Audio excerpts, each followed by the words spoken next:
নমস্কার শ্রোতা বন্ধুরা, আমি সঞ্চারী ভট্টাচার্য আর আপনারা শুনছেন আপনাদের পছন্দের শাম্ভবী প্রোডাকশনস। শাম্ভবীর আজকের সবিশেষ নিবেদন তারানাথ তান্ত্রিকের ফ্যানফিকশন সম্বলিত কাহিনী তারানাথ তান্ত্রিক ও লাল পিশাচির আর্তনাদ।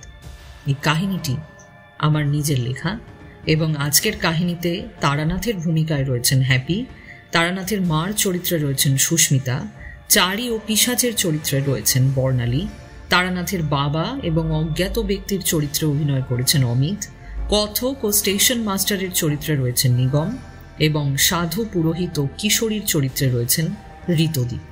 তাহলে শুনতে থাকুন আমাদের আজকের সবিশেষ পরিবেশনা, লেখিকা সঞ্চারী ভট্টাচার্যের কলমে বিরচিত তারানাথ তান্ত্রিকের ফ্যানফিকশন সম্বলিত কাহিনী তারানাথ তান্ত্রিক ও লাল পিশাচির আর্তনাদ। শুনতে থাকুন।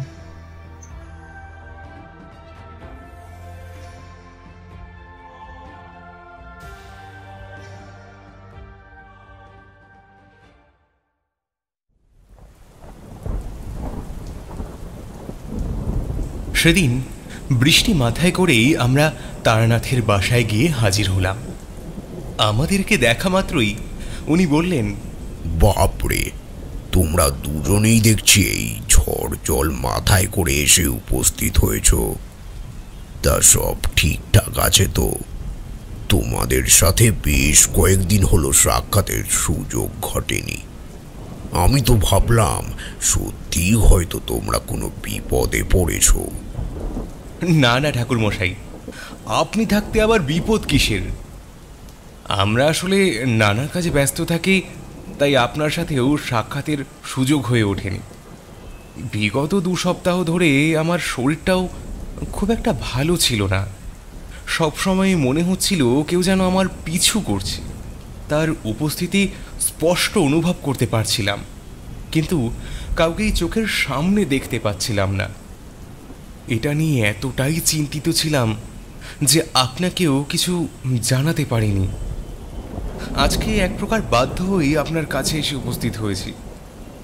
সত্যি বলতে কি ঠাকুরমশাই, আপনি ছাড়া অন্য কেউই আমাকে এই কাজে সাহায্য করতে পারবে না, কারণ আপনার মধ্যেই সেই ক্ষমতা রয়েছে যা কালো শক্তির নাশ করতে পারে। বুঝলাম। এমনটা একবার আমার সাথেও ঘটেছিল, তবে সেটা অন্য রকমের এক অনুভূতি। আমার বয়স তখন খুবই অল্প। সেই অল্প বয়সে আমি মিরপুর নামের একটি গ্রামে গিয়েছিলাম। সেখানে গিয়েই আমাকে এই বিপত্তির সম্মুখীন হতে হয়েছিল। সে এক মারাত্মক বিপত্তি বলতে পারো। সব সময় মনে হচ্ছিল একটা কালো ছায়া আমার পিছু নিয়েছে, কিন্তু কাউকেই আমি চোখের সামনে দেখতে পাচ্ছিলাম না। এসব জিনিস কখনো চোখের সামনে আসে না, এদেরকে কেবল অনুভব করতে পারা যায়। বিষয়টা খুবই জটিল। যারা সাধনার কাজে লীন থাকে তাদের পক্ষে এদের অস্তিত্বের সাথে ওয়াকিবহাল হওয়ার বিষয়টি অনেকটাই সহজ। তবে সাধারণ মানুষ কিভাবেই বা এর অর্থ অনুধাবন করতে পারবে? ঠাকুরমশাইয়ের কথাগুলি শেষ হতেই সেখানে চারি এসে হাজির হলো।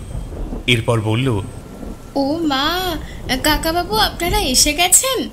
এদিকে দেখুন, আমার কোনো খেয়ালই নেই।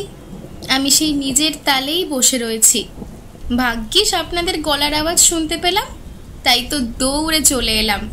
আপনারা এখানেই বসুন, আমি আপনাদের জন্য চা আর মুড়ি মাখার বন্দোবস্ত করি। তারপরে আজকে বসে সকলে মিলে গল্প শুনব। বাবা, তোমারও দেখছি গল্প শোনার ঝোঁকটা বেড়ে গেছে চারি। কিশোরীর সাথে সাথে বলে উঠল, সে আর বলতে, চারি বরাবরই গল্প শুনতে খুব ভালোবাসে, আর আমাদের সাথে থাকায় ওর গল্প শোনার ঝোঁকটাও এমনিতেই বড্ড বেশি বৃদ্ধি পেয়েছে। কি চারি, কিছু ভুল বললাম নাকি? চারি মৃদু হেসে বলল, আপনারা যে কি বলেন না, আমি আসছি, দাঁড়ান। বাবা, তুমি কিন্তু গল্প বলতে শুরু করে দিও না। আমি এই যাব আর আসবো, কেমন? এই বলেই চারি ভেতরের ঘরে চলে গেল। আমরাও মশগুল হয়ে ঠাকুরমশাইয়ের বলা কথাগুলি শুনতে লাগলাম। উনি বললেন, মিরপুর এমনই একটা জায়গা যে জায়গাটির সাথে একটা কালো ইতিহাসের সূত্র জড়িয়ে থাকে। ওই জায়গাটির মানুষের কাছ থেকে অনেকগুলো কথা জানতে পেরেছিলাম। মিরপুরের অধিবাসীরা এমনটা বিশ্বাস করতেন যে সেখানে বহুকাল পূর্বে ডাইনি বিদ্যার চর্চা ছিল। সেই ডাইনি বিদ্যার দ্বারাই কিন্তু মিরপুরের উন্নতি সাধিত হয়েছিল। ওই স্থলটি এক প্রকার ডাইনিদের দ্বারাই পরিব্যাপ্ত ছিল। সাধারণ মানুষের বাস ছিল না বললেই চলে।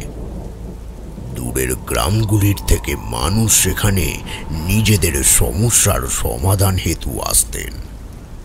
এরপরে ডাইনিরা নিজেই তাদেরকে টোটকা বলে দিতেন, ওষুধও বানিয়ে দিতেন।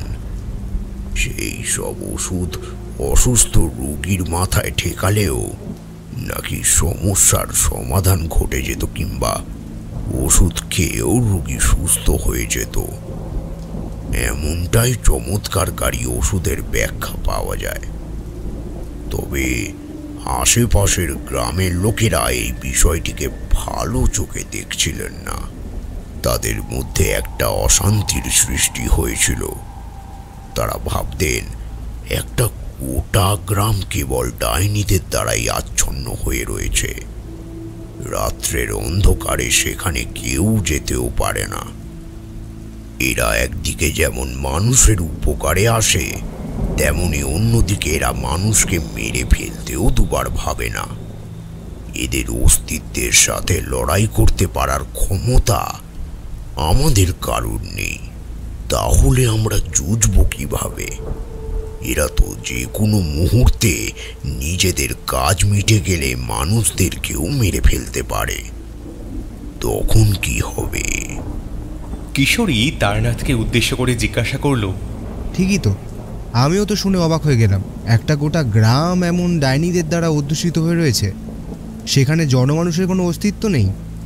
মানুষ এটা জানা সত্ত্বেও সেখানে কিভাবে যেত? তাদের ভয় লাগতো না?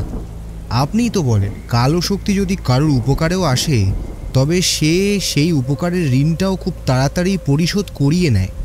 যাকে সাহায্য করছে তারই সবচেয়ে কাছের কোনো বস্তুকে তার কাছ থেকে চিরকালের জন্য কেড়ে নেয়। এমনটাই তো কালো শক্তির কাজ। তুমি একেবারেই ঠিক কথা বলেছ কিশোরী। এমনটাও তো হতো। যারা আয়াদিন ওই ওষুধ খেয়ে কিংবা তন্ত্রের সাহায্য নিয়ে নিজেদের স্বার্থ সিদ্ধি করত, তার কয়েকদিনের মধ্যে তাদের সবচেয়ে কাছের মানুষের মৃত্যু ঘটত। এই বিষয়টি জানবার পরেও সকলে চুপ করে থাকতেন। কুসংস্কার গ্রামটিকে একেবারে আচ্ছন্ন করে ফেলেছিল। সেটির থেকে মুক্তি লাভের সমস্ত উপায় বন্ধ হয়ে গিয়েছিল। আমি সেখানে গিয়েছিলাম এক বিশেষ কাজে। ওই স্থানটিতে আমার কাজ ছিল বলতে কিছু তন্ত্রবিদ্যা শিক্ষার কাজ। আমি তখন মাত্র 22-এর। এই সামান্য বয়সে ওরকম একটি জায়গায় যাওয়ার বিষয়টা আশা করি বুঝতেই পারছো কতখানি ভয়ানক হতে পারে। সত্যি তাই, আমার কাছেও বিষয়টা খুবই ভয়ানক ছিল। আমি তন্ত্রবিদ্যা শিখে ফেরবার সময় এক বিচিত্র অনুভূতির শিকার হয়েছিলাম। আজকে সেই ঘটনাই তোমাদেরকে শোনাবো। তবে ঘটনাটির সত্যতা যাচাই করতে পারিনি আমি। আজও এটিকে নিয়ে আমি দ্বন্দ্বেই ভুগি।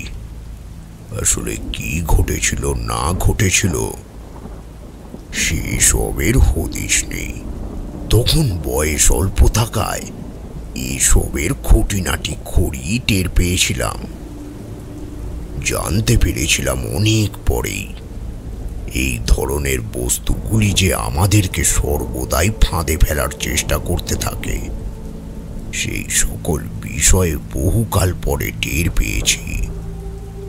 নিজের অর্জিত শক্তির দ্বারাই আমার পক্ষে এই সকল বিষয়ের উপরে আলোকপাত করা সহজতর হয়েছিল। ঠাকুরমশাইয়ের কথা শেষ হতে না হতেই চারি গরম গরম চা আর মুড়ি মাখা নিয়ে এসে হাজির হলো। এরপরে সেটিকে টেবিলের ওপর রেখে বলল, বাপরে, বাইরে যেভাবে জোরে জোরে মেঘের গর্জন শুনতে পাওয়া যাচ্ছে তা শুনে সত্যি বেশ ভয় করছে। এছাড়া রান্নাঘর থেকে বাবার বলা কথাগুলি কানে আসছিল, সেগুলো শুনেই তো মারাত্মক ভয় ধরে গিয়েছিল। আগামীতে কি হতে পারে এই আশঙ্কাই কাজ করে যাচ্ছিল। তাই আর অপেক্ষা করতে পারলাম না, যত তাড়াতাড়ি সম্ভব হাতের কাজগুলো সেরেই চলে এলাম। নাও বাবা, এবারে তুমি তোমার গল্প শুরু করো। জানি আমার জন্যেই তুমি মূল কাহিনীর গর্ভে এখনো প্রবেশ করতে পারোনি, তবে আর দেরি করাবো না, এবারে তুমি গল্পে প্রবেশ করো দেখি। ঠাকুরমশাই চারির কথা শুনে মৃদু হাসলেন। আমি ও কিশোরী তার জন্য 1 প্যাকেট তেলে ভাজা ও পাসিংশো সঙ্গে করেই নিয়ে এসেছিলাম। যার জন্যে যেটা, সেটা কি কখনো ভুলে যাওয়া সম্ভব? উনি তো এগুলো পছন্দ করতেন। ঠাকুরমশাই পাসিংশো এর প্যাকেট থেকে একখানা সিগারেট বার করে ধরালেন। এরপরে ধোঁয়া ছাড়তে ছাড়তে বললেন,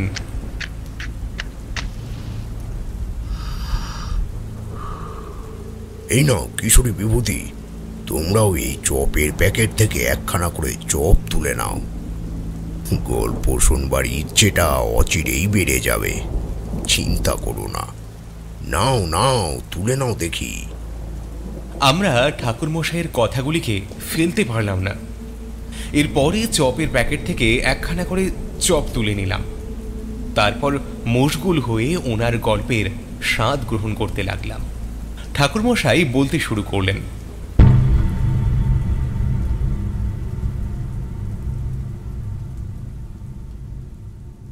সেবারে আমাকে ট্রেনে করে মিরপুরের উদ্দেশ্যে রওনা হতে হয়েছিল। যাওয়ার সময় আমার বাবা বহুবার আমাকে সাবধান করেছিলেন।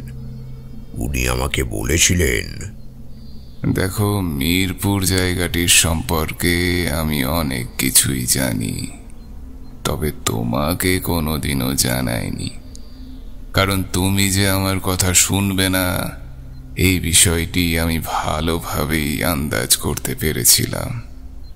তন্ত্র সাধনার কাজ করা কোনো অন্যায় নয়। আমাদের বংশে অনেকেই তন্ত্র সাধনার বিষয়টিকে একটি উল্লেখযোগ্য দৃষ্টান্তমূলক কাজ হিসেবে মনে করেন।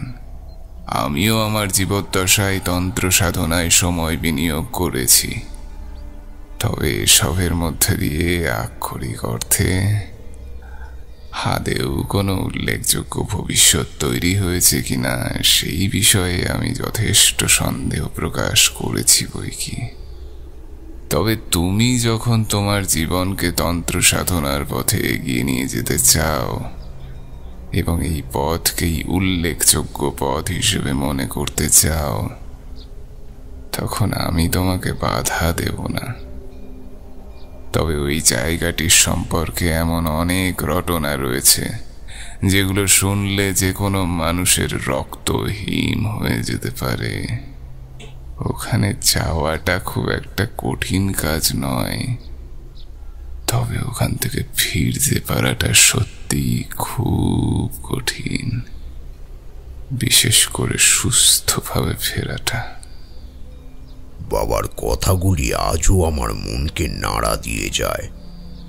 তবে শুধু বাবাই নয়, আমার মাও আমাকে বলেছিলেন, এই স্বল্প বয়সে এত ঝুঁকিপূর্ণ কাজ করতে যাওয়ার দরকারটা কি? তুমি তো দিব্যি ভালো রয়েছ। পুঁথিগত বিদ্যার দ্বারা যেটুকু জ্ঞান অর্জন করা সম্ভব তা তো তুমি অর্জন করেছই। তাহলে এখন আবার তন্ত্র সাধনার পথে বাইরে যাওয়ার দরকার কি? আমাদের পরিবারে তন্ত্রচর্চার বিষয়টিকে সকলেই গুরুত্ব দিয়ে এসেছেন, তবে এত অল্প বয়সে গৃহের বাইরে থেকে কেউ তন্ত্র সাধনা করবার জন্য মনস্থির করেনি। তাই আমি তোমাকে এই কথাগুলি বললাম। তুমি আমাদের একমাত্র সন্তান। তোমার একটি বিপদ আপদ হয়ে গেলে ভবিষ্যতে কে আমাদের বংশ রক্ষা করবে? তোমার তো এসব বিষয়ে কোনো চিন্তাই নেই। তুমি কেবল নিজেরটুকু বুঝে চলতেই পছন্দ করো। আমি সেদিন মাকে পাল্টা উত্তরে বলেছিলাম, তন্ত্র সাধনার কাজ কোনো অন্যায়সূচক কাজ নয় মা। আমি তন্ত্র চর্চার মধ্যে দিয়ে নিজের আহুত জ্ঞানকে আরও সমৃদ্ধ করতে চাই। সেই কারণেই আমি তন্ত্র সাধনার কাজ করি। এই সাধনার কাজটিকে আগামীতে আরও সুযোগ্য পর্যায়ে পৌঁছে দেবার জন্যই আমার অন্বেষণ। আশা করি তুমি আমাকে ভুল বুঝবে না। মা সেদিন বলেছিলেন, আমি কখনোই তোমার সুখের পথে বাধা সৃষ্টি করতে চাই না। এমনকি তুমি যাতে আগামীতে তন্ত্রচর্চার ক্ষেত্রে একজন সমৃদ্ধশালী ব্যক্তিতে উপনীত হতে পারো, তেমনটাই আমি ঈশ্বরের কাছে প্রার্থনা করি। তবে সেটি নিজের জীবনের বিনিময়ে নয়। তোমার জীবনের সংকট ঘনিয়ে আসুক এমনটা মা হয়ে আমি কখনোই চাইতে পারি না। আশা করি তুমি আমাকে ভুল বুঝবে না। তবে মিরপুর জায়গাটার সম্পর্কে অনেকেই বলেন যে সেখানে আজও ডাইনিদের বাস রয়েছে। এমতাবস্থায় তোমার ওখানে যাওয়াটা একেবারেই সমীচীন নয়। যদিও ওই স্থানটিতে বর্তমান সময়ে অনেকটাই পরিবর্তন এসেছে। আগে ওই স্থানটি জনমানব শূন্য একটি স্থান ছিল, কিন্তু পরবর্তীতে সেখানে লোকালয় গড়ে উঠেছে। সাধারণ মানুষের উপস্থিতি ভয়ের উদ্রেক অনেকটাই কমিয়ে দিয়েছে ঠিকই, তবে এসবের মধ্যেও একটা না একটা সমস্যা থেকেই গেছে। আজও মানুষ মনে করেন বাইরে থেকে কেউ ওই গ্রামে গেলে সহসা বিপদে পড়বে। এমনকি ওখানকার সাধারণ মানুষদেরও তেমনটাই দাবি। তাই তারা কেউই সন্ধ্যের পর আর ঘরের বাইরে বেরোন না। আমি মায়ের কথাগুলো মন দিয়ে শুনেছিলাম, তবে নিজের যাওয়ার দিনটিকে স্থির করে ফেলেছিলাম। তন্ত্র সাধনার ক্ষেত্রে অনেক রকমের বিপদ আপদ সঙ্গে নিয়ে চলতে হয়। আগে থেকেই যদি মানুষ ভয় পেয়ে যায়, তাহলে সে তন্ত্র সাধক হয়ে উঠবে কিভাবে? শুনেছিলাম মিরপুরে এক পবিত্র শ্মশান ভূমি রয়েছে। সাধুরা নাকি সেখানে আসতেন। এছাড়াও আসতেন বহু তান্ত্রিক। তারা নাকি তন্ত্র সাধনার কাজ করতেন, তবে তারা ডাইনিদের প্রভাব মুক্ত ছিলেন। নিজেরা শক্তিশালী হওয়ার দরুন তারা যে কোনো কালো শক্তির সাথে খুব সহজেই লড়াই করতে পারতেন। আমি ছিলাম তাদের কাছে একজন সাধারণ মানুষ, যে কিনা সবেমাত্র তন্ত্রবিদ্যায় প্রশিক্ষণ গ্রহণের জন্য মিরপুরের উদ্দেশ্যে রওনা হয়েছিলাম। ঠাকুরমশাই থামলেন। আমি ওনাকে উদ্দেশ্য করে জিজ্ঞাসা করলাম, আপনার মা এবং বাবা উভয়ই আপনাকে সেখানে যেতে নিষেধ করা সত্ত্বেও আপনি গিয়েছিলেন, কিন্তু এর পরে কি আপনার সাথে কোনো ভয়াবহ ঘটনা ঘটেছিল? সত্যি কি আপনি সেখানে ডাইনিদের কবলগ্রস্ত হয়ে পড়েছিলেন, নাকি সত্যি সত্যি এমন কিছু দেখেছিলেন যা আপনার রক্ত হিম করে দিয়েছিল? ঠাকুরমশাই মৃদু হাসলেন, তারপর আমাকে উদ্দেশ্য করে বললেন, সেটা অবশ্য তুমি ঠিকই বলেছ বিভূতি। ওখানে আমার সাথে এমন কিছুই ঘটেছিল যা দেখা মাত্রই আমার শরীরের রক্ত হিম হয়ে গিয়েছিল। আসলে বয়স অল্প থাকায় যা হয় আর কি। আমি তখন অল্পেই ভয় পেয়ে যেতাম। জীবনের নানা ঘাত প্রতিঘাতের মধ্যে দিয়ে এমন একাধিক পর্যায়কে অতিক্রম করেছিলাম, যেগুলি পরবর্তীতে আমাকে অনেকটাই আশ্বস্ত করে রেখেছিল। কোন ক্ষেত্রে জানো? ভয়কে জয় করবার শক্তি অর্জনের ক্ষেত্রে। ওইখানেই উপস্থিত হওয়ার পরেই বুকের ভিতরটা কাঁপছিল। গ্রাম্য পরিবেশের বর্ণনা দিলে হয়তো তোমরা কিছুটা আন্দাজ করতে পারবে।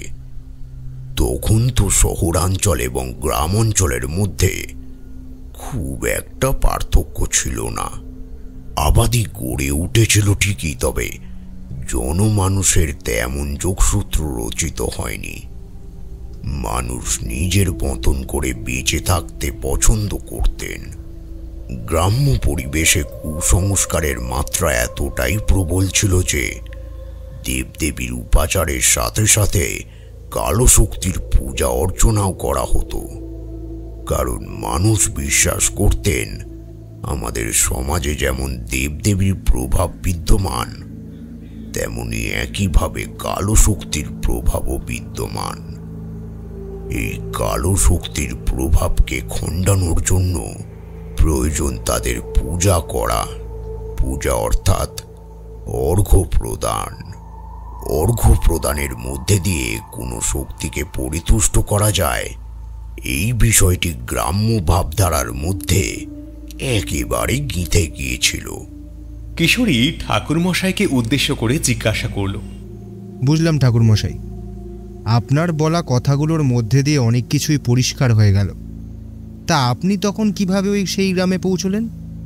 আপনার সাথে কি কোনো সঙ্গী ছিল, নাকি আপনি একাই ওই গ্রামের উদ্দেশ্যে পাড়ি দিয়েছিলেন? ঠাকুরমশাই কিশোরীর কথার উত্তর দেওয়ার পূর্বে চপের প্যাকেট থেকে একখানি চপ বার করে মুখে পুড়ে দিয়ে বললেন, সে তুমি এক প্রকার সঠিক কথাই বলেছ কিশোরী। সঙ্গে করে একজন সঙ্গী নিলে বোধহয় মন্দ হতো না। সেটা না নেওয়ার কারণেই হয়তো আমাকে আরো বেশি বিপদে পড়তে হয়েছিল। আসলে ভেবেছিলাম একা একা দিগ্বিজয় সেরে নেব। এর মধ্যে দিয়ে আয়ত্ত করা শিক্ষাগুলিকেই পাথেয় হিসেবে কাজে লাগাতে চেয়েছিলাম। তবে ওই যে কথায় আছে না, যা দেখা যায় তা সব সময় সত্যি হয় না, আবার যা সত্যি তাকে সব সময় দেখতে পাওয়া যায় না। আমার সাথেও কিছুটা তেমনটাই ঘটেছিল।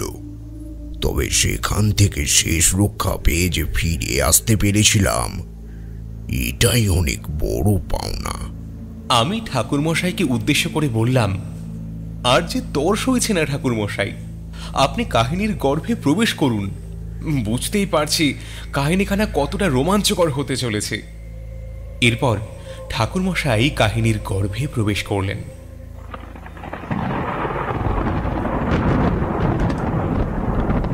সেটা ছিল শ্রাবণ মাসের এক দুপুর। কিন্তু শ্রাবণ মাসের বৈচিত্র্য বড় অদ্ভুত।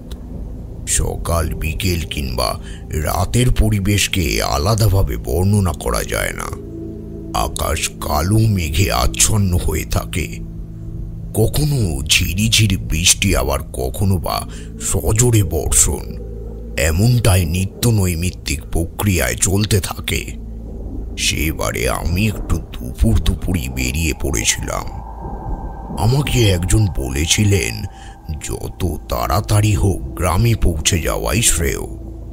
কারণ ওই যে একটা মূলগত ধারণা, সন্ধ্যের পরে কাউকে গ্রামের বাইরে ঘুরে বেড়াতে দেখতে পাওয়া যায় না। প্রত্যেকেই সন্ধ্যের চাদর গায়ে জড়িয়ে ঘরের মধ্যে সেধিয়ে বসে থাকেন। এটাই নাকি মিরপুরের অধিবাসীদের মূলগত কর্তব্য। তবে আমার বিষয়টা একেবারেই পছন্দ ছিল না। আমি সেখানে সন্ধেবেলা পৌঁছেছিলাম এবং গোটা রাত ওই গ্রামেই কাটানোর সিদ্ধান্ত নিয়েছিলাম। আদপে বিষয়টা কি, এটা জানবার চেষ্টা করাটাই আমার উদ্দেশ্য ছিল। চারি ঠাকুরমশাইকে উদ্দেশ্য করে জিজ্ঞাসা করল, বাপরে বাপ, তোমার সাহস দেখে আমি বলিহারি যাই। তোমার জায়গায় অন্য কেউ থাকলে হয়তো এতক্ষণে জ্ঞান হারিয়ে ফেলতো। সত্যি বাবা, তোমার ছোটবেলা থেকেই দেখছি বড্ড সাহস ছিল। ঠাকুরমশাই তার কথায় মৃদু হেসে বললেন, সাহস না থাকলে কি আর হয় মা? তাহলে যে এত এত মানুষের সমস্যার সমাধান করছি, সে তো হতোই না। জ্যোতিষবিদ্যায় পারদর্শী হতে গেলেও তো মানুষকে ভালোভাবে নিরীক্ষণ করতে জানতে হয়। ঠিক একইভাবে যে পরিবেশের মধ্যে দিয়ে আমরা চলেছি, সেই পরিবেশটাকেও খুব ভালো করে পড়ে ফেলতে হয়। তবেই না সেটির বিষয়ে একটা উল্লেখযোগ্য সিদ্ধান্তে উপনীত হওয়া সম্ভব। আমি ঠাকুরমশাইকে উদ্দেশ্য করে বললাম, আপনি একটু আগে বলেছিলেন না যে আপনি ট্রেনে করে নাকি মিরপুরের উদ্দেশ্যে রওনা হয়ে গিয়েছিলেন? তা কোথা থেকে আপনি ট্রেনে চেপেছিলেন?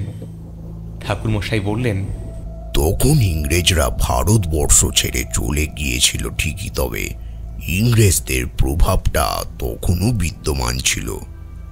ইংরেজদের কাছ থেকে স্বাধীনতা লাভের পর প্রায় 15 বছর অতিক্রান্ত হয়ে গিয়েছিল, কিন্তু এমতাবস্থাতেও যে ভারতবর্ষের পরিকাঠামো গত ক্ষেত্রে কোনো পরিবর্তন ঘটেছিল এমনটা নয়। এই পরিবর্তন এসেছিল দীর্ঘকাল পর থেকে। আমি সেই সময় গ্রাম্য পরিবেশকে প্রত্যক্ষ করতেই বেশি পছন্দ করতাম, তাই সেখানকার সৌন্দর্য রূপায়ণের উদ্দেশ্যেই আমার সেখানে যাওয়া নির্ধারিত ছিল। তবে এটুকু বলতে পারি, এই পরিবেশে মানুষের আধিক্য তেমন ছিল না, এবং সর্বোপরি মানুষ ভূত পেতে যথেষ্ট বিশ্বাসী ছিল। ভূত প্রেতের প্রভাবের থেকেও বেশি প্রভাবিত ছিল ডাইনি এবং ডাকিনীদের উৎপাতের বিষয়টি। গ্রামগুলিকে এই সকল ডাইনি এবং ডাকিনীরা প্রায় নিজেদের সম্পত্তি বলেই মনে করত। সেই সময় কালা জাদুর প্রভাবটাও ছিল খুব বেশি। মানুষ তার না হওয়া কাজ সম্পাদনের জন্য এই সকল কালা জাদুর আশ্রয় গ্রহণ করতেন। তারা মনে করতেন ঈশ্বর যে কাজ করতে পারে না তা কালা জাদুর দ্বারা খুব সহজেই করে ফেলা সম্ভব। এই কারণে এই গ্রামগুলিকেই কালা জাদুর ঠেক হিসেবে গড়ে তোলা হয়েছিল। আমি এই বিষয়গুলো জানতাম, কিন্তু তার সত্ত্বেও এগুলি থেকে নিজের কল্পনা শক্তিকে সরিয়ে রাখতে চেয়েছিলাম। তখন কলকাতা শহরে স্টেশন বলতে একটি বিশেষ উল্লেখযোগ্য স্টেশন ছিল। সেটিকে কলকাতা নামেই নামাঙ্কিত করা হয়েছিল। কলকাতা স্টেশন থেকেই ট্রেন ছাড়ত, তবে ট্রেনের সংখ্যা যে খুব একটা বেশি ছিল এমনটা কিন্তু নয়। তখন কলকাতা শহর ধীরে ধীরে উন্নতির পথে এগিয়ে যাচ্ছিল, ফলে সেই কারণে ইংরেজ প্রভাবান্বিত মানসিকতাটাকে কাটিয়ে উঠতেও মানুষ খুব ধীর গতিতেই এগিয়ে যাওয়ার প্রয়াস করছিলেন।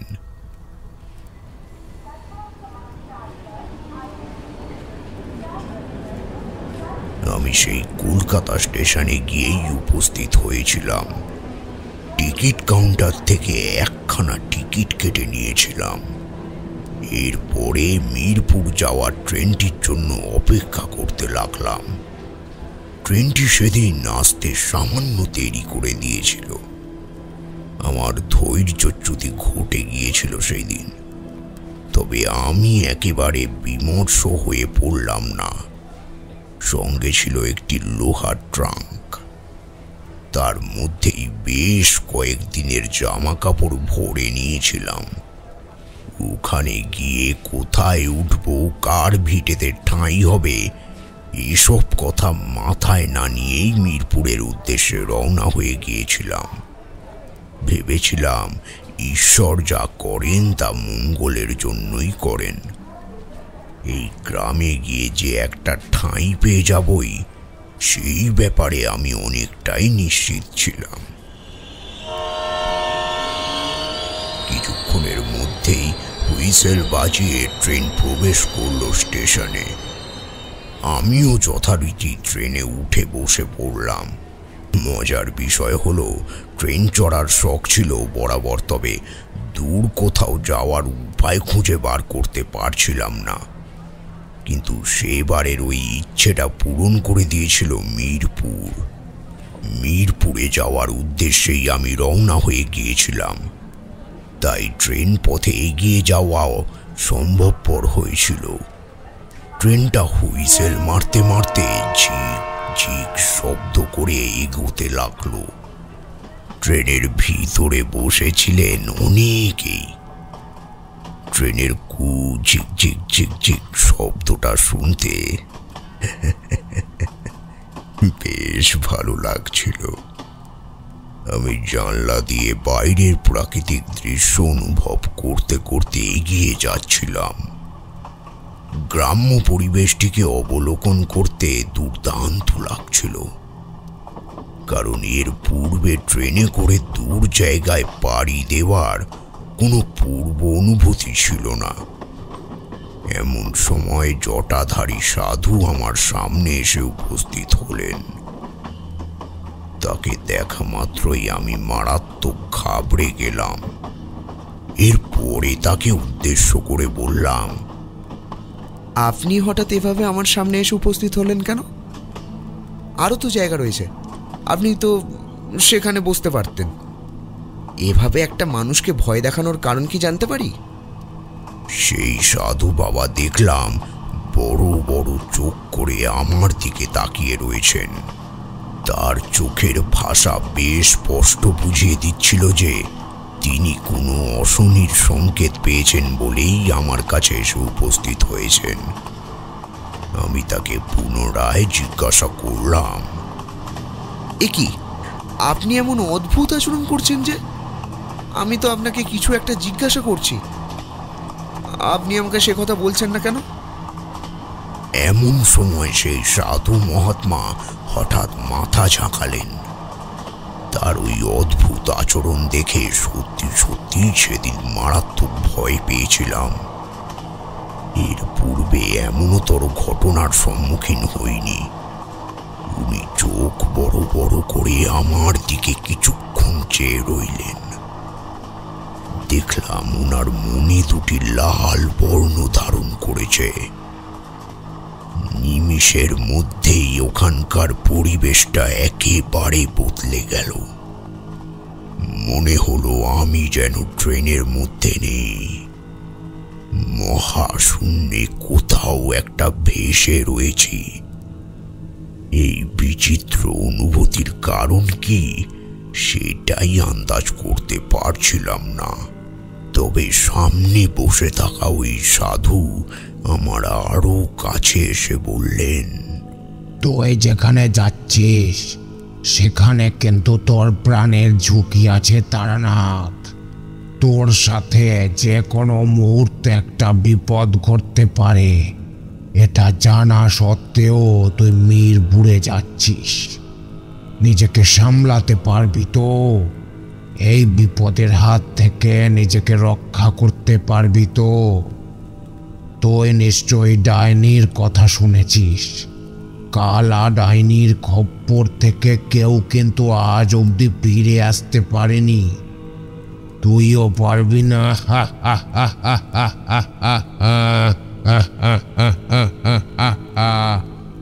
হাজার বছর তপস্যা করে কালো ডাইনির কোপ থেকে নিজেকে রক্ষা করা তোর পক্ষে এতটাও সহজ হবে না, এটা মনে রাখিস।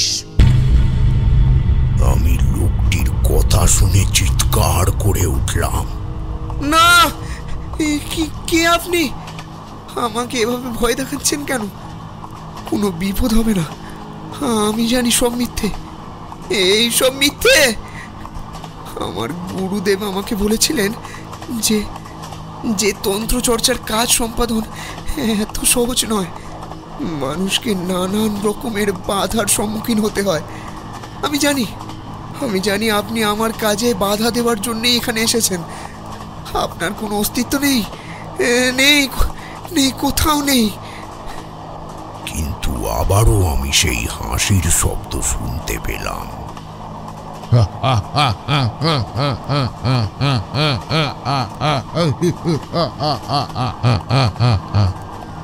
আমি চমকিত ফিরতেই সামনের দিকে তাকিয়ে দেখলাম সত্যি সত্যি সেখানে আর কারুর অস্তিত্ব ছিল না। আমার চোখের সামনেটা হঠাৎ করে কেন এমন ধোঁয়াটে বর্ণ ধারণ করেছিল বুঝতে পারলাম না। আশপাশটা একেবারেই ঝাপসা হয়ে গেল।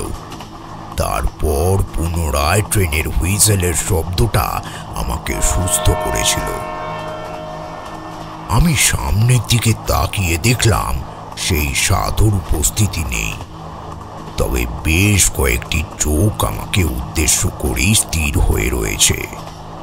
ওখানে বসে থাকা লোকগুলির মধ্যে একজন আমাকে উদ্দেশ্য করে বললেন, আপনি এমন হা করে কি দেখছিলেন? মনে হলো যেন আপনি হাওয়ার সাথে কথা বলছেন, অথচ আপনার সামনে তো কেউই ছিল না। জানি না বাপু, আপনারা যে কি করেন, এই সকল কাজ একেবারেই ঠিক নয়। আপনার গেরুয়া রঙের বস্ত্র আর গলায় রুদ্রাক্ষের মালা দেখে মনে হচ্ছে আপনি একজন তান্ত্রিক। কি ঠিক বললাম তো? আমি স্বাভাবিক হয়ে গেলেও ঠিক স্বাভাবিকভাবে কথার উত্তর দিতে পারছিলাম না। এমন সময় ওই লোকটি দ্বিতীয়বার আমাকে প্রশ্ন করলেন, আপনার কি শরীর খারাপ লাগছে নাকি? একটু জল খাবেন? লোকটি আমার দিকে জলটা এগিয়ে দিতে চাইলেন ঠিকই, তবে আমি সেটি গ্রহণ করতে পারলাম না, আর আগেই জলের পাত্রটা হাত থেকে পড়ে গেল। তারপরে সামান্য স্বাভাবিক হলাম। ওই শব্দটি কানে যেতেই মনে হলো আমি নিরন্তর কোনো কালো জগতের মধ্যে প্রবেশ করে গিয়েছি, আর সেই কারণেই আমার সাথে এমনটা ঘটছে। আমি লোকটিকে উদ্দেশ্য করে বললাম, আমি আসলে মিরপুর যাচ্ছি, সেখানে আমার কিছু কাজ আছে। তবে গেরুয়া বস্ত্র আর গলায় গলায় রুদ্রাক্ষের মালা পরিধান করলেই কেউ তান্ত্রিক হয়ে যায় না। যে কোনো কাজ মন থেকে ভালোবেসে করতে হয়, তবেই সেই কাজে পারদর্শী হয়ে ওঠা সম্ভব। আমিও নিজের কার্য সম্পাদনের জন্যই মিরপুরে যাচ্ছি। আসলে এমন একটা ঘটনা ঘটলো যেটার কোনো কারণ খুঁজে বার করতে পারছি না। আপনি কি এক্ষুনি কোনো সাধুকে এখানে দেখেছেন? মানে তিনি তো আমার সামনেই এসে বসেছিলেন। ভাবলাম লোকটি হয়তো নিশ্চয় কোনো সঠিক উত্তর দেবেন। মনের ভেতরে চলতে থাকা দ্বন্দ্বের রেশটা কেটে যাবে ভেবেছিলাম, কিন্তু তারপরে যা শুনলাম তা নিজের চোখে বিশ্বাস করতে পারলাম না। লোকটি আমাকে উদ্দেশ্য করে বললেন, না তো, এখানে তো কোনো সাধুকে দেখতে পাই নাই। শুধু দেখলাম আপনি কেমন যেন একটা হয়ে গেলেন, একা একাই হাওয়ার সাথে কথা কইতে লাগলেন, চোখ বন্ধ করে কিছু একটা বিড়বিড় করছিলেন। মনে হচ্ছিল যেন আপনি মন্ত্র পাঠ করছেন, কিন্তু তারপরেই দেখলাম আপনি আচমকা অস্থির হয়ে উঠলেন, চোখ খুলে হাঁপাতে শুরু করলেন, কিন্তু এর থেকে বেশি আর কিছু নজরে পড়েনি। আমি লোকটির কথা শুনে সত্যি সেদিন চমকে উঠেছিলাম। এমন কিছু যে ঘটতে পারে তা কল্পনাই করতে পারিনি। ততক্ষণে ট্রেন বেশ গতি নিয়েছিল, অনেকটা পথ অতিক্রম করে গিয়েছিলাম। বহু যাত্রী ট্রেন থেকে ওঠা নামা করছিল, তবে ওই গোলযোগের মধ্যেও আমার কেবল ওই সাধুর কথাগুলি মনে পড়ছিল। মনে মনে ভাবলাম, কে ছিল ওই সাধু? কিভাবেই বা তিনি এখানে আবির্ভূত হলেন? আর আমার নামটাই বা জানলেন কিভাবে? এমনটাও কি সম্ভব? না না, আমি বোধহয় একটু বেশি ভাবছি। যাক, এসব নিয়ে দুশ্চিন্তা বাড়িয়ে আর লাভ নেই। গন্তব্য প্রায় এসেই করেছে। এখন মিরপুরে নামার জন্য প্রস্তুতি নিয়ে ফেলি।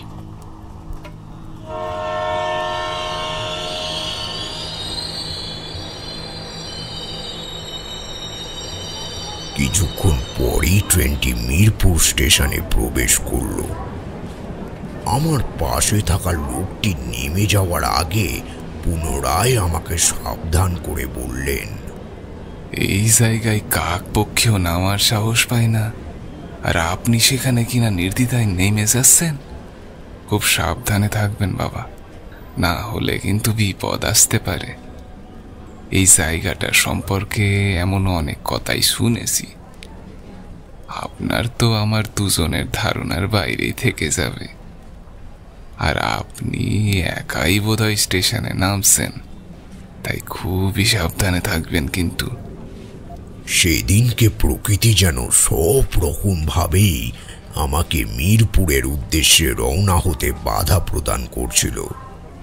প্রতিটি লোক আমাকে কেবল মিরপুরের উদ্দেশ্যে রওনা দিতে বাধা দিচ্ছিলেন।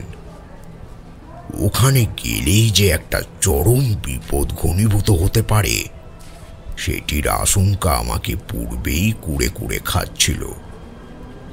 তবে সত্যি কথা বলতে কি, তন্ত্রচর্চার বিষয়টিকে আমি ছোটবেলা থেকেই অত্যন্ত গুরুত্বের সাথে গ্রহণ করেছিলাম, আর সেই কারণেই আমি চেয়েছিলাম মিরপুরের মাটিতে পা দিয়েই না হয় ভূত এবং ভবিষ্যতের বিষয়টি নির্ধারিত করতে। তন্ত্র সাধনার মধ্যে দিয়ে ভূত এবং ভবিষ্যৎকে খুব সহজেই নির্ধারণ করা যায়, এ কথা নিশ্চয়ই তোমরা শুনেছ। আমিও তাই সেই কারণেই সেই সত্যের প্রমাণস্বরূপ ওই স্থানে উপনীত হয়েছিলাম।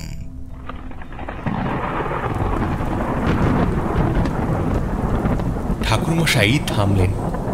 আমি তাকে উদ্দেশ্য করে জিজ্ঞাসা করলাম, মিরপুরের পরিবেশটা কেমন ঠাকুরমশাই? স্টেশনে নেমে কি ওখানে আপনার সাথে কারো সাক্ষাৎ হয়েছিল? আসলে ওই গ্রামটির বিষয়ে তো আপনি অনেক কিছুই জানতেন না, তাই জিজ্ঞাসা করছিলাম আর কি। ওখানে নেমে কারো সহযোগিতা ছাড়া তো আপনার পক্ষে গ্রামের সীমানায় পৌঁছানো সম্ভব ছিল না। ঠাকুরমশাই আমাকে উদ্দেশ্য করে বললেন, তুমি ঠিক কথাই বলেছ বিভূতি। সত্যি ওই জায়গায় কেউ ছিল না। এমন সময় আমি একজন ব্যক্তিকে আমার দিকে এগিয়ে আসতে দেখলাম। সম্ভবত উনি ছিলেন স্টেশন মাস্টার। ট্রেনটা হুইসেলের শব্দ করতে করতে স্টেশন ছেড়ে চলে যাওয়ার সাথে সাথেই ওই মানুষটি আমার সামনে এসে উপস্থিত হলেন। তাকে দেখা মাত্রই আমি জিজ্ঞাসা করলাম, আচ্ছা, এখান থেকে মিরপুর যাওয়ার রাস্তাটা কোনটা বলতে পারেন? আমি আসলে মিরপুর শ্মশানে যাব। ওখানে এক মস্ত তন্ত্র সাধক এসেছেন। শুনেছি বেনারস থেকে নাকি উনি এখানে এসেছেন, তাই ওনার সাথে সাক্ষাৎ করবার উদ্দেশ্যেই আমি এখানে এসেছি। আমি ওনার কাছ থেকে তন্ত্র বিষয়ে শিক্ষা গ্রহণ করতে চাই। আপনি যদি আমাকে মিরপুরের রাস্তাটা বলেন তাহলে খুব ভালো হয়। আমার কথাগুলি শোনা মাত্রই দেখলাম লোকটির চক্ষু একেবারে চড়ক গাছ হয়ে গিয়েছে। তিনি আমাকে উদ্দেশ্য করে জিজ্ঞাসা করলেন, আপনার মাথাটাই বোধহয় খারাপ হয়ে গিয়েছে। মিরপুরের এই মাটিতে কোনো সাধারণ মানুষ যেখানে পা রাখতে ভয় পায়, সেখানে আপনি কিনা ওখানকার শ্মশানে যেতে চাইছেন? জানেন সেই রাস্তাটা কতটা ভয়ানক? আমি স্টেশন মাস্টারকে উদ্দেশ্য করে বলেছিলাম, এখনো তো দিনের আলো রয়েছে। আমি কাজ সেরে সেখান থেকে সন্ধ্যের মধ্যেই ফিরে যাব। আসলে আমার মনের মধ্যে যাই চলুক না কেন, আমি যে ওই গ্রামে রাতের বেলা থাকবার সিদ্ধান্ত নিয়েছি, সেই বিষয়টি আমি কোনোভাবেই স্টেশন মাস্টারকে জানাতে চাইনি। কারণ উনি এই বিষয়টির কথা জানতে পারলে যদি আমাকে গ্রামের সীমানায় যেতে না দেন, যদি গ্রামের হদিশ না দেন, তখন আমি কোথায় যাব? সেই কারণেই আমি ওনাকে উদ্দেশ্য করে বললাম আমি সন্ধ্যের মধ্যেই গ্রাম থেকে ফিরে আসব। মনে হলো উনি আমার কথাটি শুনে অনেকটাই আশ্বস্ত হলেন।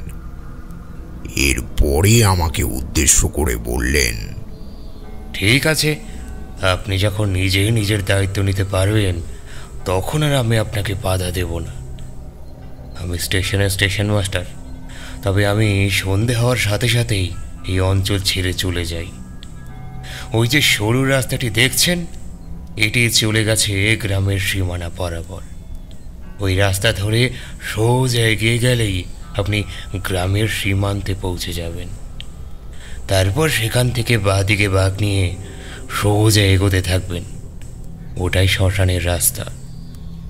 এই সময় গ্রামের কার সাহায্য পাবেন কিনা জানি না। গ্রামটা বড্ড থমথম করছে। কিছুদিন আগে এই গ্রামে এক দুর্ঘটনা ঘটে গিয়েছে, সেটার জেরেই এমন পরিস্থিতি। শুনেছি নাকি ওই কালো ডাইনিটার উৎপাত আবার বৃদ্ধি পেয়েছে। সে পুনরায় ফিরে এসেছে এই গ্রামে। এই সংকট মাথায় নিয়েও যদি আপনি সেখানে যেতে চান তাহলে যান, আমি আপনাকে বাধা দেওয়ার কে? আমি লোকটির কথা শুনে সেদিনকে যথেষ্টভাবে গিয়েছিলাম ঠিকই, তবে গোটা বিষয়টার তোয়াক্কা না করেই আমি সামনের দিকে এগোতে থাকলাম। এমন সময় হঠাৎ আকাশের মেঘটা গর্জন করে উঠল। তবে আমি পথ ধরে এগোতে শুরু করলাম। মরু রাস্তা ধরে এগিয়ে যাওয়ার পরেই দেখলাম একটা বাঁক এসেছে। সেটি বাম দিকে এগিয়ে গেছে। ওই বাঁকে রাস্তা ধরেই আমি এগোতে শুরু করলাম। মেঘের গর্জনের শব্দ যেন আমার হৃদয়কে বিদীর্ণ করে তুলছিল। আকাশটা ঘন কালো মেঘে আচ্ছন্ন হয়ে গিয়েছিল। জঙ্গলের মধ্যে থেকে নানান রকমের জীবজন্তুর শব্দ কানে ভেসে আসছিল। মনে হচ্ছিল কেউ যেন জঙ্গলের ভিতর থেকে আমাকে লক্ষ্য করছে। আমি কোনো রকমে নামাবলিটা গায়ে আরো ভালোভাবে জড়িয়ে ওই পথ ধরে এগিয়ে চললাম। কিছুটা রাস্তায় এগিয়ে যাওয়ার পরই দেখলাম শ্মশানের মধ্যে আগুন জ্বলছে। আমি পা টিপে টিপে সেদিকে এগোতে থাকলাম। গিয়ে দেখলাম সেখানে মন্ত্রপাঠের শব্দ শোনা যাচ্ছে। অমন মেঘের গর্জনের মধ্যেও যে কিভাবে কেউ শ্মশানে বসে যজ্ঞ করতে পারে সেটাই আন্দাজ করতে পারলাম না। তবে যা ঘটেছিল সে কথা বললে তোমরা হয়তো অবাক হয়ে যাবে। কিশোরী সহসা ঠাকুরমশাইকে উদ্দেশ্য করে জিজ্ঞাসা করল, কেন? সেখানে কি ঘটেছিল ঠাকুরমশাই? আমি যাকে উদ্দেশ্য করে ওখানে গিয়েছিলাম ভেবেছিলাম যার অস্তিত্ব খুব সহজেই আমার নজরে পড়বে, তাকে দেখতে পেলাম না। সেখানে কেউ ছিল না। কারোর উপস্থিতি আমার নজরে পড়ল না। এটা কম বড় আশঙ্কার কথা ছিল না কিশোরী। অথচ ওই মন্ত্রের শব্দগুলো কিন্তু আমার কানে স্পষ্ট আসছিল। এমন সময় মনে হলো একটা দমকা হাওয়া আমার প্রাণের কাছে এসে ফিস ফিস করে কিছু একটা বলে গেল। তোর এখনো তন্ত্রচর্চার শিক্ষা গ্রহণের সময় আসেনি। তুই ভুল পথে এসে পড়েছিস। তুই মৃত্যুর পথ বেছে নিয়েছিস। এই পথ থেকে মুক্তির উপায় তোকেই খুঁজে বার করতে হবে। প্রাণে বাঁচতে চাস তো চলে যা এখান থেকে। চলে যা এখান থেকে তারানাথ, চলে যা। আমি ভয়তে কেঁপে উঠেছিলাম। বুঝেছিলাম ওই স্থানে আসাটা সত্যি আমার উচিত হয়নি। বাবা মা এতবার করে বারণ করে দিয়েছিলেন। তারপরেও ওখানে যাওয়ার ফলেই আমাকে এই পরিস্থিতির সম্মুখীন হতে হয়েছিল। আমি যেখানে কাউকেই দেখতে পেলাম না, কেবল দমকা হাওয়ার রেশটা আমার শরীরে এসে ধাক্কা দিতে লাগলো। আমাকে যেন কেউ জোর করে ওই স্থান থেকে দূরে সরিয়ে দেওয়ার চেষ্টা করছিল, অথচ আমি কারোর উপস্থিতি টের পাচ্ছিলাম না। কি করব সেটাই বুঝে উঠতে পারছিলাম না। ভয়তে কাঁপতে শুরু করলাম। হে মা কালী, আমাকে রক্ষা করুন। আমাকে যে করেই হোক এই বিপদের হাত থেকে রক্ষা করুন মা, রক্ষা করুন। সেদিন মাকে স্মরণ করতে করতে আমি ওই স্থান ত্যাগ করলাম। দৌড়ে শ্মশানের বাইরে বেরিয়ে এসে গ্রামের পথ ধরে হাঁটতে শুরু করলাম। যে করেই হোক স্টেশনের উদ্দেশ্যে এগিয়ে যেতে হবে, না হলেই যে মৃত্যু আমার পিছু নিয়েছে এই বিষয়টা আমি নিশ্চিত হয়ে গিয়েছিলাম। সত্যি সত্যি সেদিন আরো বড় রকমের একটি দুর্ঘটনার সম্মুখীন হয়েছিলাম। শ্মশানে গিয়ে কাউকে দেখতে পাইনি ঠিকই, তবে শুধুমাত্র এক আবছা ভয় যেন আমার কিছু করেছিল। কিন্তু শ্মশান থেকে বেরিয়ে গ্রামের পথ ধরে হেঁটে আসবার সময় স্পষ্টত ওই কালো ডাইনির উপস্থিতি টের পেয়েছিলাম। ঠাকুরমশাই থামলেন। আমি পুনরায় ওনাকে উদ্দেশ্য করে জিজ্ঞাসা করলাম, শ্মশানের মধ্যে আপনার সাথে যা ঘটেছিল সেটা সত্যিই মারাত্মক ভয়ের ব্যাপার। এরপর আপনি কি করেছিলেন? আপনি কি গ্রামের পথ ধরে এগিয়ে আসবার সময় সেই ডাইনিকে চোখের সামনে দেখেছিলেন? আপনার উত্তরের অপেক্ষায় রয়েছে ঠাকুরমশাই। দেখলাম ঠাকুরমশাই জানলার দিকে স্থির দৃষ্টিতে তাকিয়ে রয়েছেন। বাইরে তুমুল মেঘের গর্জনের সাথে মুষলধারে বৃষ্টিটাও শুরু হয়েছিল। ঠাকুরমশাই পুনরায় পাসিং শোয়ে একখানা টান দিয়ে ধোঁয়া ছাড়তে ছাড়তে বললেন, বিষয়টা যদি এইটুকুর মধ্যেই সীমাবদ্ধ থাকতে পারত তাহলে আর দুশ্চিন্তার কোনো কারণ থাকতো না। তবে বিষয়টা এইটুকুর মধ্যেই সীমাবদ্ধ ছিল না। পথের আড়ালে জমে থাকা ঘন কালো অন্ধকারের মধ্যেও আমি সেদিন ওই ভয়ঙ্কর পিশাচিনীর উপস্থিতি টের পেয়েছিলাম। সেই কাহিনী খানাই এবার তোমাদেরকে বলবো। আমরা সকলেই পুনরায় ঠাকুরমশাইয়ের কথাগুলি মন দিয়ে শুনতে শুরু করলাম।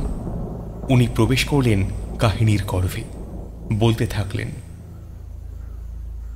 আমি সেদিন রাস্তা দিয়ে হন হন করে স্টেশনের দিকে এগোতে শুরু করলাম, কিন্তু কিছুতেই ওই পথ ধরে এগিয়ে চলা সম্ভব হচ্ছিল না।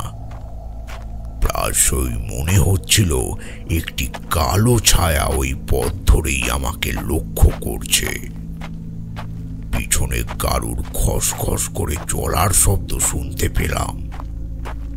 মনে হলো তিনি যেন এগিয়ে আসছেন। ওই খসখসে পায়ের আওয়াজটা তেমনটাই মনে করিয়ে দিচ্ছিল। এরপরেও আমি থেমে থাকলাম না, কিন্তু সাহসা পা বাড়াতেই হঠাৎ শুনলাম এক কণ্ঠস্বর। কেউ যেন ফিসফিসিয়ে কানের সামনে এসে বলে গেল, তারানাথ, তারানাথ, এই পথ দিয়ে একা যাওয়া নিষেধ জেনেও এই পথে কেন এসেছিস? সবই যে মায়া। তুই আমাকে দেখতে না পেলেও আমি যে তোকে দেখতে পাচ্ছি। আমাকে তোর সাথে নিয়ে চল, আমি তোর সাথে যেতে চাই। এই গ্রামে থাকতে থাকতে আমার দমটা বন্ধ হয়ে আসছে। তারানাথ, তারানাথ। ফিস ফিস শব্দটা আমার কানে আসতে লাগলো। কেউ ফিস ফিসিয়ে এই কথাগুলি বলে যাচ্ছিল। আমি থমকে দাঁড়িয়ে পড়লাম। পা যেন আমার আর চলতে চাইছিল না। আমি পেছনের দিকে তাকাতেই পারছিলাম না। আবার ওই হাওয়ার বেগটা সহসা আমার দিকে এগিয়ে আসতেই আমি আরো ঘাবড়ে গেলাম। এবারে মনে হলো ওই শব্দটা যেন ঠিক আমার কানের কাছেই চলে এসেছে। সেটি আমাকে খুব কাছ থেকেই কিছু একটা বলে দিয়ে যেতে চাইছিল।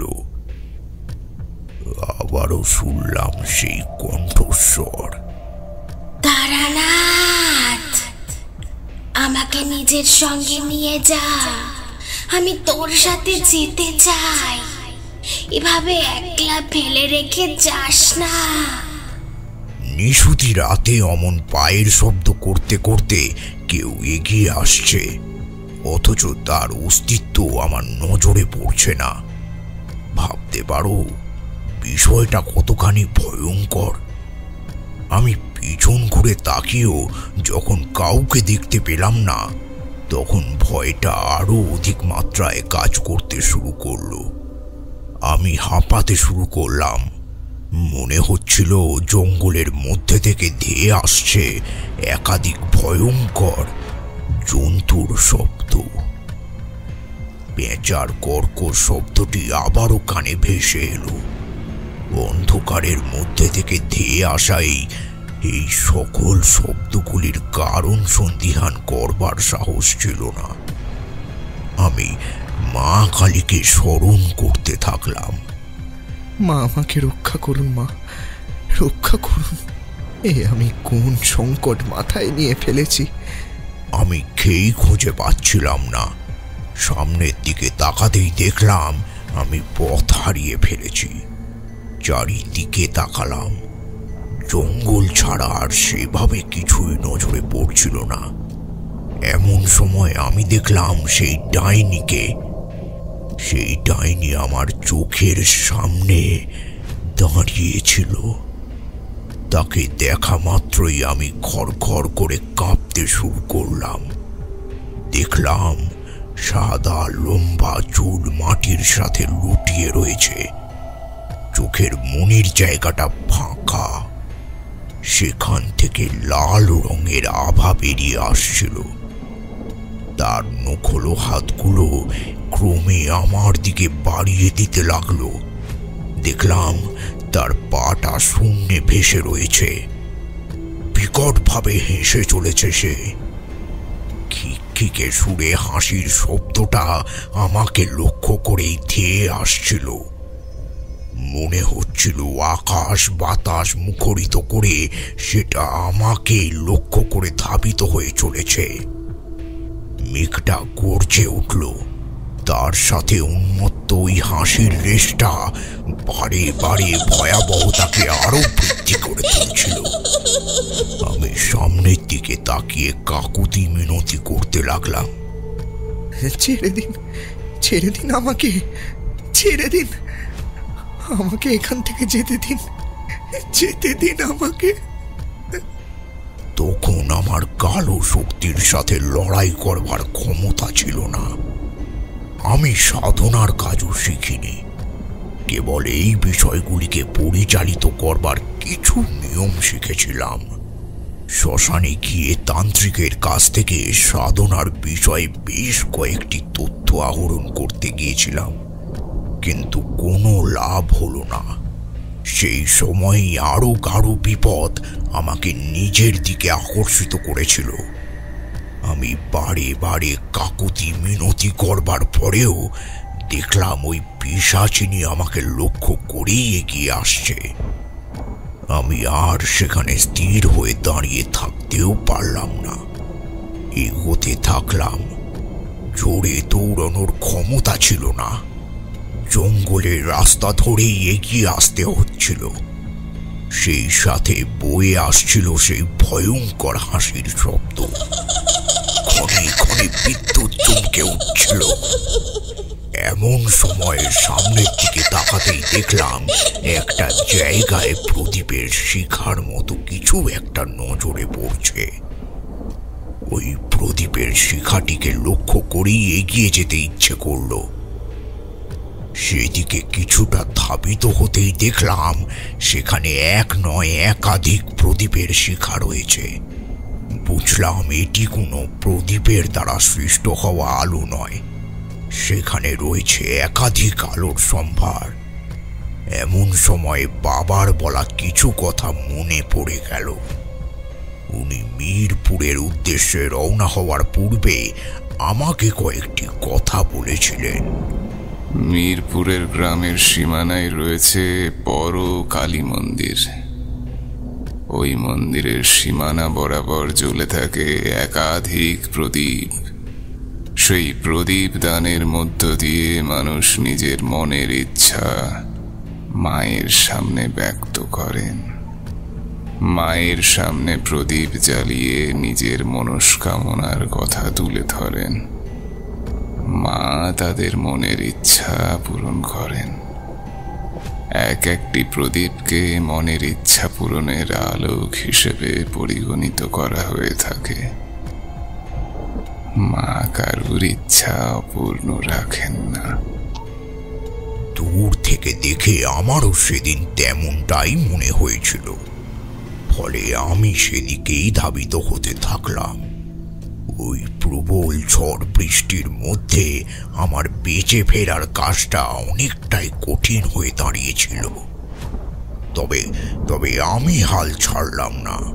শেষমেশ যখন ওই প্রদীপের কাছে এসে পৌঁছালাম, দেখলাম প্রদীপের সামনে থেকে মন্দিরের ক্ষেত্র পর্যন্ত একটি লাল রঙের পরিখা কাটা রয়েছে। ওই পরিখা ধরেই আমি চলতে থাকলাম। এছাড়াও কয়েকটা ছোট ছোট ঘরবাড়ি নজরে পড়তে লাগলো। বুঝতে পারলাম ওইটি গ্রামের সীমানা। ওই সীমানা ধরেই এগোতে হবে। ওইখানেই রয়েছে বসতি। সেই বসতি এবারে নিশ্চিন্তি দেবে। আমি ওই প্রদীপের শিখা ধরে এগোতেই সামনে নজরে পড়ল মায়ের মন্দির। মায়ের মূর্তিটিকে নিজের চোখে দেখে প্রণাম করলাম। জয় মা, জয় মা ব্রহ্মময়ী মা, জয় মা ব্রহ্মময়ী মা। মাকে এই নামে স্মরণ করে পিছনের দিকে সাহস করে তাকাতেই দেখলাম আর কেউ নেই। সেই হাসির শব্দটাও কানে এলো না। একটা জায়গায় কিছুটা প্রদীপের শিখা উঁচুতে উঠেছিল। সেটির দিকে ভস্ম ছুড়ে দিতেই দেখলাম ওই জায়গাটি কেমন যেন রক্তবর্ণ ধারণ করল। মনে হলো ভস্মের গায়ে আগুনের শিখাগুলি লেগে সেগুলিকে অগ্নির নির্লিপ্ত কণায় পরিণত করেছে। এটি তখনই হতে পারে যদি কোনো পরিখার অপর প্রান্তে কোনো কালো শক্তি থাকে। আমি ওই পরিস্থিতি দেখে নিশ্চিত হয়ে যেতে পেরেছিলাম সেখানে যে সত্যি কোনো কালো শক্তির বাস ছিল তা বলা বাহুল্য। গ্রামের সীমানায় প্রবেশ করেছিলাম বলেই হয়তো পবিত্র শক্তির রেশটি আমাকে কালো শক্তির কুপ্রভাব থেকে রক্ষা করতে পেরেছিল। সেদিন রাতটা আমি ওই মায়ের মন্দিরেই বসে কাটিয়ে দিয়েছিলাম। পরের দিন সকালে চোখ খুলতেই দেখলাম এক পুরোহিত আমার সামনে এসে বসে রয়েছেন। তিনি আমার চোখে মুখে জলের ছিটে দেওয়ার পূর্বেই আমি বোধহয় চোখ খুলে ফেলেছিলাম। ওনার ওই ভঙ্গি দেখে অনেকটাই বিষয়টি পরিষ্কার হয়ে গিয়েছিল। উনি আমাকে জিজ্ঞাসা করলেন, তুমি কে? এই মন্দিরে কিভাবে এলে? আমার সব কথা শোনার পরেই তিনি বললেন, ওই কালো ডাইনি আমাদের গ্রামের এক অভিশাপ। বহুকাল পূর্বে এই গ্রামের কিছু লোকেরা নিজেদের আবাদি বৃদ্ধির জন্য ওই স্থানটিকে ডাইনিদের প্রভাবমুক্ত করবার জন্য তারা ডাইনিদের উপরে আক্রমণ হানেন। নৃশংসভাবে তাদেরকে পুড়িয়ে মারা হয়। এদের মধ্যে সব থেকে বেশি শক্তিশালী ছিল কালো ডাইনি।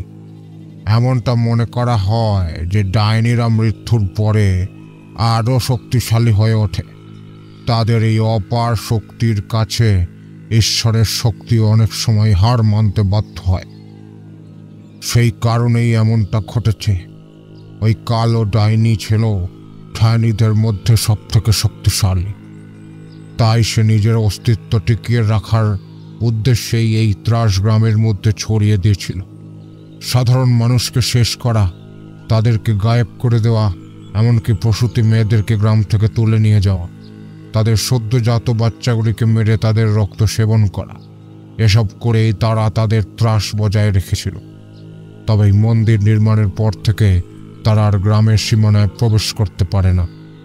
এখন গ্রামটা অনেকটাই সুরক্ষিত। তুমি নিজের ক্ষমতায় মায়ের প্রতি নিষ্ঠা রেখেছিল বলেই আজকে জীবিত রয়েছ। ওই পথে কোনোদিনও যেও না, কারণ ওখানে কোনো জীবিত মানুষের উপস্থিতি নেই। কালো শক্তি নিজেই তোমাকে এখানে ডেকে নিয়ে এসেছিল। তারা মুক্তির আশায় অনেককে শেষ করেছে, অনেককে ব্যবহারও করেছে। এটি তাদের নিত্যকর্ম।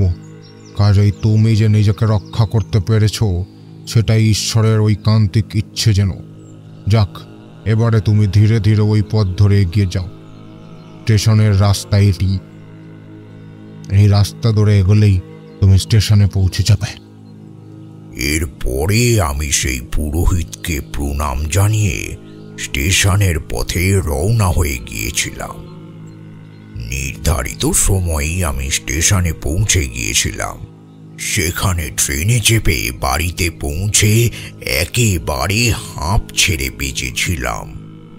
সাধনার কাজ অসম্পূর্ণই রয়ে গিয়েছিল।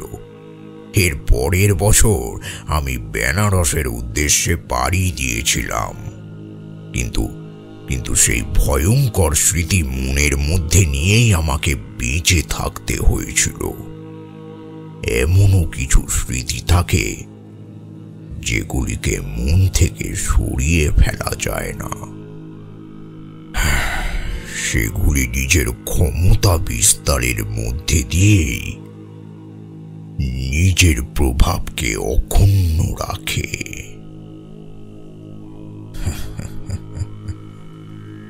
ঠাকুরমশাই থামলেন। আমারও মনে হলো যেন এক যুগ তপস্যার পরে এরকম একটি ভয়ঙ্কর কাহিনীর আস্বাদ গ্রহণ করতে পেরেছিলাম। সত্যি সেদিনের ওই অভিজ্ঞতাটি বেশ চমৎকার ছিল। সেই অভিজ্ঞতার কথা আমার আজও স্মরণে রয়েছে। ওই দিন আমরা গঙ্গার ঘাটে কিছুক্ষণ বসে তারপর বাড়ি ফিরে এসেছিলাম। তবে মনের মধ্যে ঠাকুরমশাইয়ের বলা কথাগুলি নিরন্তর ঘুরপাক খাচ্ছিল। কিন্তু পরবর্তী গল্পের রসাস্বাদনের জন্য অবশ্যই অপেক্ষায় ছিলাম। সেদিন বাড়ি ফিরতে ফিরতেও বেশ রাত হয়ে গিয়েছিল। অপেক্ষার প্রহর শেষ করে আবার কবে ঠাকুরমশাইয়ের ভিটে থেকে উঠতে পারবো সেই আশাতেই ছিলাম।